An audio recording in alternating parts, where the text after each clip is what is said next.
چاٹا زور سے لگ گیا اور خون نکلنے لگا بہن کے چہرے سے. بہن کو غصہ آ گیا. بہن نے کہا عمر تیرے رگوں میں جس باپ کا خون ہے وہی خون میرے رگوں میں. سن لے اور کان کھول کے سن لے کہ میں اور میرے شوہر نے اللہ کے رسول صلی اللہ علیہ وسلم پہ ایمان لائے, تجھے جو کرنا ہے کر لے. بہن کا خون اور بہن کا غصہ دے کر ان کا غصہ رفع ہو گیا. کہنے لگے تم کیا پڑھ رہے تھے وہ تو بتاؤ. آواز کان میں کلام الہی کی اثر کر گئی تھی پہلے ہی. تو کہا تو ناپاک ہے, پہلے غسل کر. غسل کیا فاروق اعظم نے. خباب سے چھپے ہوئے تو بولے اب اپنا ہی کام ہے قاضی صاحب کا. حضرت خباب نکل کے آئے اور فوراً جو کلام الہی کو سنایا. سورہ طٰہٰ کی کچھ آیتیں, بعض روایات میں دوسری آیتیں پڑھ کر چیخ اٹھے اور کہا کہ مجھے حضور کی طرح لے کے چلو. خود ہی چلے گئے. حضرت ارقم کے گھر میں چھپ کر نماز پڑھتے تھے صحابہ, خانے کعبہ میں کھل کر. یہ ارقم, دار ارقم جو ہے, اب ایک دروازے کا نام ہے صفا مروا, باب ارقم نام. اور غور سے دیکھیں آپ, صفا مروا صحیح کے وقت نہیں, بعد میں دیکھنا. میں تو صحیح روک کے دیکھیں گے مان بولے پوری بات نہیں. پیاز آپ کے پیاز کھانا حرام تو پیاز کھانا حرام سمجھ گئے. جو چیز جہاں بولے وہی کرنے کا. تو جناب صفا مروہ میں جب آپ صفا سے مروہ کی طرف جائیں گے تو سیدھے ہاتھ پر بیچ میں ایک دروازہ ہے, اس دروازے کا نام باب ارقم ہے. وہاں گھر تھا حضرت ارقم رضی اللہ عنہ. چھپ کر صحابہ کرام دین سیکھتے تھے, نماز پڑھتے تھے, حضور وہیں رہتے. تو وہی گھر کی طرف بڑھنے لگے.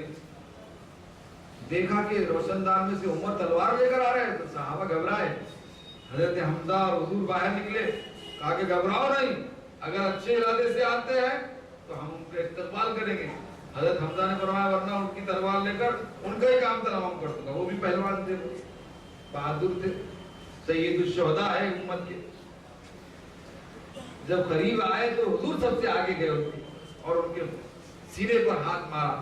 یا عمر اسلم تسلم, عمر اسلام لاؤ, اللہ کے عذاب سے محفوظ ہو جاؤ گے. فرمایا حضور میں خود غلام بننے کے لیے آیا ہوں. اشہدو ان لا الہ الا اللہ اشہدو ان محمد رسول اللہ. مسلمانوں نے جو کلمہ سنا, اسلام سنا تو چیخ ماری, اللہ اکبر کا نعرہ بلند کیا. پوری گھاٹی کو لوٹی. اور عمر نے کہا یہ چھپ چھپ کر نماز مت پڑھو, آؤ میدان میں خانے کعبہ کے صحن میں.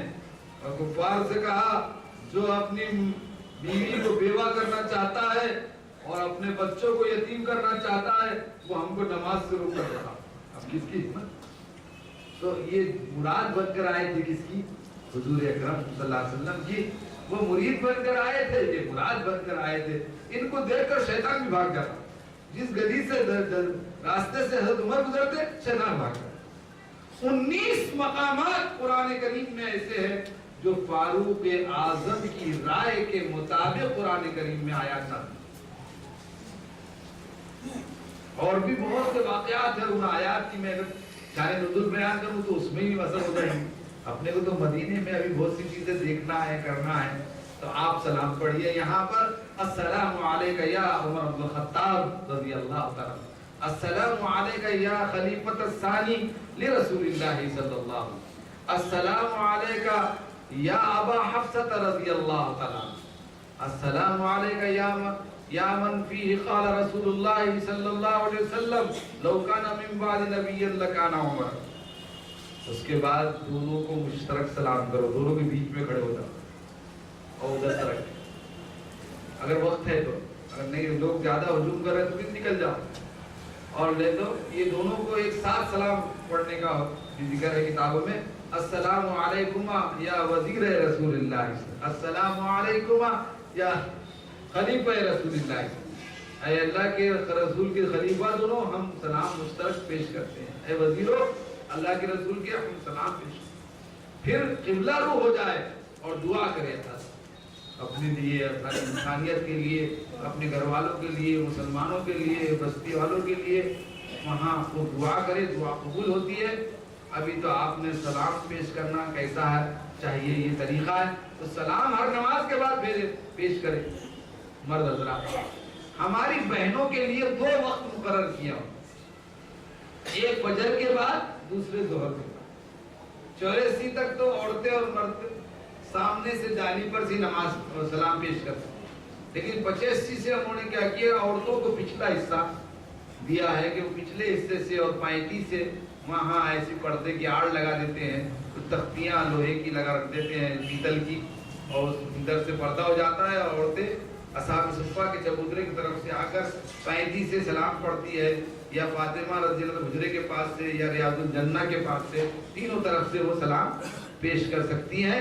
ہماری بہنیں بھی موقع نہ جانے دے، 2 وقت میں وہ ضرور سلام پیش کریں، ایک فجر کے بعد اور ایک عصر کے بعد، اور مرد حضرات ہر نماز کے بعد، کیونکہ یہ موقع بعد میں بار بار نہیں ملے۔ لیکن ایک بات یاد رکھو، جو پہلی کیفیت ہو، پہلے مرتبہ جو ادب و احترام ہو، ہر وقت ویسے ہی ادب و احترام کا لحاظ اور پاس کرتے، لیکن دوسری مرتبہ تیسرے لوگ باتیں کرتے ہوئے جاتے ہیں، یہ مناسب نہیں۔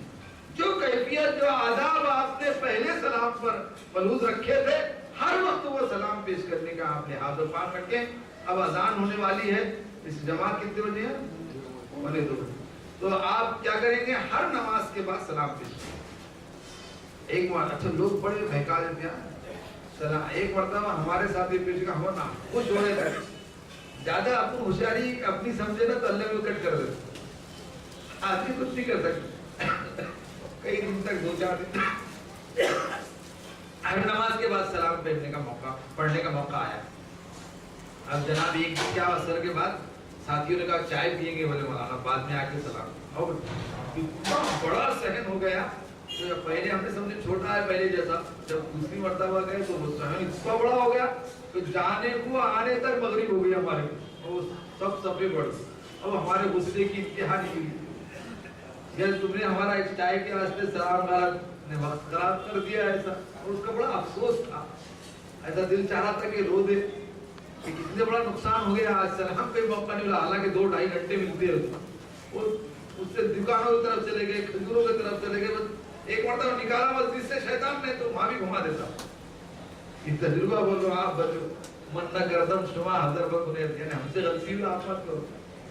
خیر اللہ نے اس تڑپ کا ہم کو یہ سلا دیا، ایک صاحب وہاں دور سے میرا نام لے کر مولانا لگا کے کوئی آواز ہوئی، اور بھی لباس میں میں قریب گیا تو بولے میں پہچانا آپ نے، میں عبدالغفار ہوں، آپ کے شاخ میں نے 2 سال کام کیا تھا، مسجد چھوٹی تھی تو آپ کے کنڑ کے تعلق میں، اور اعلیٰ ایک مقام پر بچے کو ہم نے رکھے، وہ ایک دم عربی لباس میں، مطلب کیا کر رہے؟ بولے میں امام کے پیچھے جو ہے تو مائک کو ٹھیک کرنے کی ڈیوٹی مجھے اچانک، میں نے پہلے پانی بھرا، پھر گھڑی سازی کیا، اور آج امام کے پیچھے جلگاؤں کا رہنے والا بچہ۔ مجھے آپ کو بڑے شان دکھ رہے، مطلب میرے ساتھ قصہ یہ پیش آیا کہ میرا آج سلام چھوٹ گیا، فرمایا کوئی بات نہیں، تو جہاں سے امام جاتے دروازے سے گارڈز وہاں بیٹھے تو وہاں لے کر گیا ان کے پاس، اور حضور کے روضے کے سامنے جا کے کھڑے کر دیا، آپ کو صفوں میں بیٹھ گئے، کہا کہ جتنی دیر پڑھنے کا پڑھو، انہی نماز پڑھو۔ میرے بھائی ہر نماز کے بعد آپ کوشش کریں، اللہ آسان فرمائے، اور ہم سب کا بھی سلام سرکار دو عالم صلی اللہ علیہ وسلم کے روزے پر عرض کریں، اتنی ہماری درخواست قبول کریں۔ مدینے والے سے میرا سلام کہہ دینا، تڑپ رہا ہے تمہارا غلام کہہ دینا، وآخر دعوانا الحمدللہ۔ نماز کے بعد آپ کو مسجد نبوی میں کیا تاریخی چیزیں ہیں وہ بتائیں گے، مدینے میں کیا تاریخی چیزیں اور واقعات پیش آئے وہ بتائیں گے، وہ انشاءاللہ اثر تک جائے گا معاملہ، اثر کے بعد سوال اور جواب ہوں گے۔ ایک مسئلہ ذرا ہمارے بھائیوں نے کہا، یہ جواب دے دیتا